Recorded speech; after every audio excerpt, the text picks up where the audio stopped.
Halo, selamat pagi, selamat siang, selamat malam, semangat pagi tetap.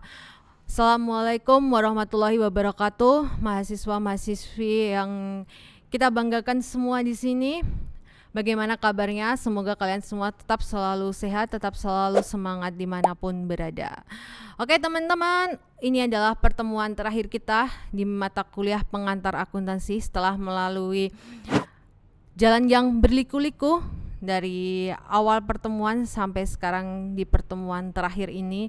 Teman-teman yang sudah mempelajari bagaimana caranya membuat jurnal sampai membuat laporan keuangan di perusahaan jasa. Kemudian setelah UTS teman-teman udah mempelajari bagaimana caranya membuat jurnal hingga membuat laporan keuangan di perusahaan dagang, di mana ada perbedaan untuk membuat jurnal. Misalkan kalau di perusahaan dagang sendiri kita bisa mencatatnya menggunakan dua metode, yaitu metode dengan sistem periodik dan sistem perpetual. Misalnya di mana saya sedikit mengingatkan bahwa kalau misalnya kita membeli persediaan secara kredit, kalau di sistem periodik kita dicatatnya sebagai pembelian pada debit, kemudian utang usaha di kredit. Tetapi perbedaannya ketika kita membeli persediaan dengan kredit, kalau secara perpetual yaitu dicatatnya sebagai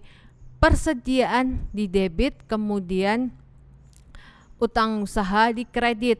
Kalau belinya secara tunai, kalau dicatat di secara periodik, berarti dia adalah pembelian debit kas kredit.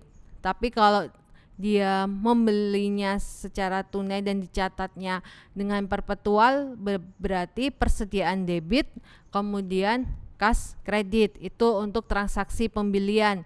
Kemudian kalau perbedaannya lagi untuk transaksi penjualan, misalkan saya menjual persediaan secara tunai nih.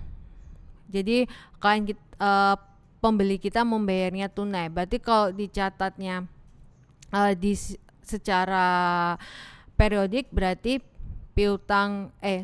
kas pada penjualan.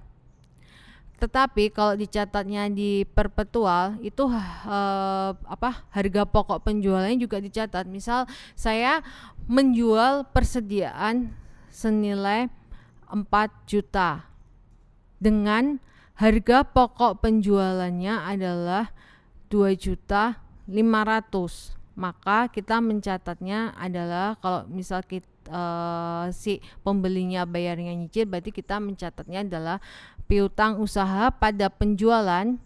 Kemudian kita juga harus membuat jurnal untuk harga pokok penjualan di debit pada persediaan. Itu perbedaan untuk transaksi penjualan. Kemudian ada perbedaan juga ketika kita sudah sampai di jurnal penutup. Kalau perusahaan jasa kan kemarin kita cuma belajar ada 4 aja ya yang akun ditutup, yaitu untuk pendapatan, laba atau rugi, modal dan beban. Nah, kalau di perusahaan dagang ditambahkan dengan persediaan juga dibuat jurnal penutup. Kemudian perbedaannya lagi dengan perusahaan jasa ketika kita menyusun laporan keuangannya. Kalau perusahaan jasa itu kan dari pendapatan dikurangin beban-beban sudah diketahui laba atau ruginya. Sedangkan ketika kita menyusun laporan keuangan untuk perusahaan dagang, kita menghitung dulu berapa laba kotornya.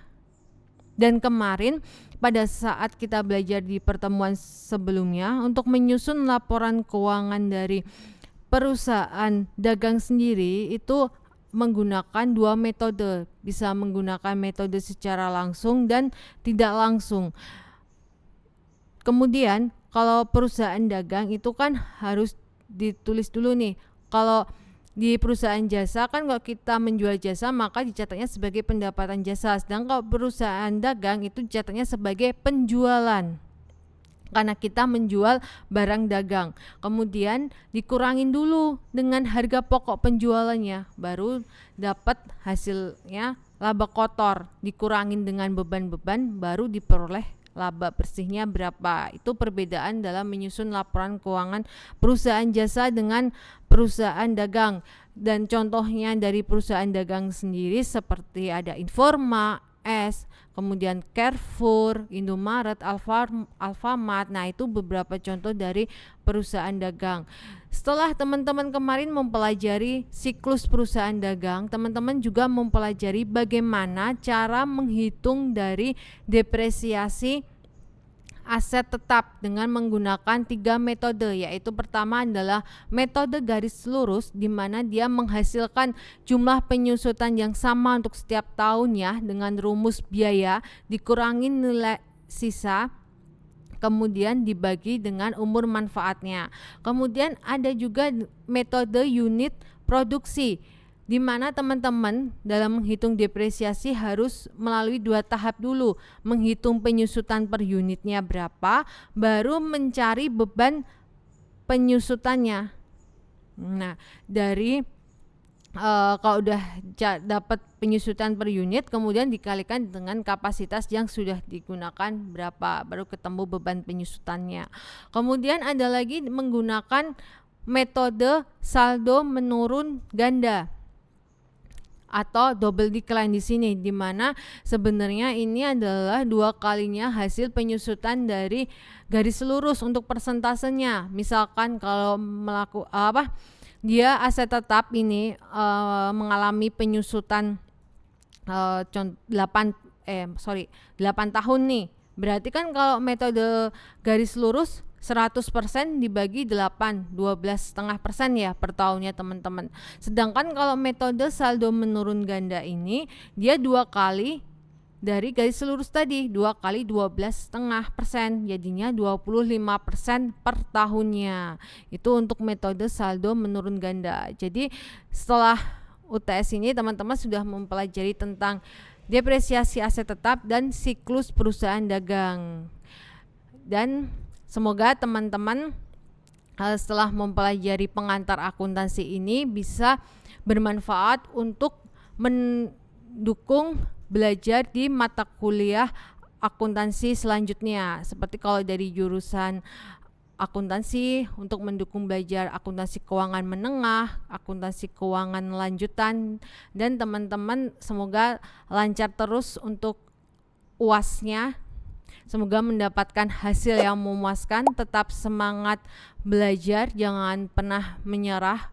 Walaupun teman-teman bukan dari jurusan ekonomi sebelumnya, tapi harus tetap semangat belajar akuntansi, karena di setiap kehidupan kita pasti berhubungan dengan akuntansi, dan akuntansi itu sangat menarik untuk dipelajari dan sangat bermanfaat untuk kita, tidak hanya untuk perusahaan tapi untuk diri kita sendiri. Di kehidupan kita sangat bermanfaat, kita bisa memanage dari keuangan kita sendiri. Oke teman-teman, selamat pagi, selamat siang, selamat malam. Tetap semangat mahasiswa-mahasiswi kebanggaan STIS Surakarta. Wassalamualaikum warahmatullahi wabarakatuh.